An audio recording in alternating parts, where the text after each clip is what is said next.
রোনালদোর একমাত্র শটেও এলো না গোল, ছিটকে গেলেন কিংস কাপ অব চ্যাম্পিয়নশিপ থেকে। দুই সাবেক রিয়াল সতীর্থের জমজমাট দ্বৈরথে রোনালদোর আল নাসেরকে 2-1 গোলে হারালো করিম বেনজেমার আল ইত্তিহাদ। মঙ্গলবার রাতের এই ম্যাচে প্রথম গোলটি আসে 15 মিনিটে আল ইত্তিহাদের পক্ষ থেকে। মুসা দিয়াবির অ্যাসিস্ট থেকে করিম বেনজেমা করেন এই গোল। এরপর 30 মিনিটে আল নাসের সমতায় ফেরে। অ্যাঞ্জেলো বর্গেসের গোলে ম্যাচে আবারও ছন্দ খুঁজে পায় আল নাসের, কিন্তু এই সমতা টিকল না বেশিক্ষণ। হাফ টাইমের অতিরিক্ত যোগ করার সময়ে 47 মিনিটে হুসেম আওয়ার আল ইত্তিহাদের পক্ষ থেকে গোল করে দলকে 2-1 গোলের লিড এনে দেয়। হাফ টাইমের পর 49 মিনিটে আল ইত্তিহাদের আহমেদ আল জুলাইদান লাল কার্ড দেখলেও কোনো লাভ হয়নি।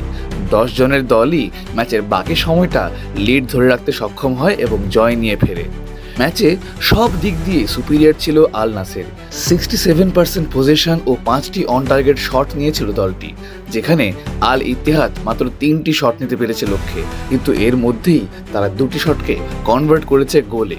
এর মধ্য দিয়েই ক্রিস্টিয়ানো রোনালদোর দল বাদ পড়ল টুর্নামেন্ট থেকে, আর CR7 এর ট্রফি খরা আগের মতোই রয়ে গেল।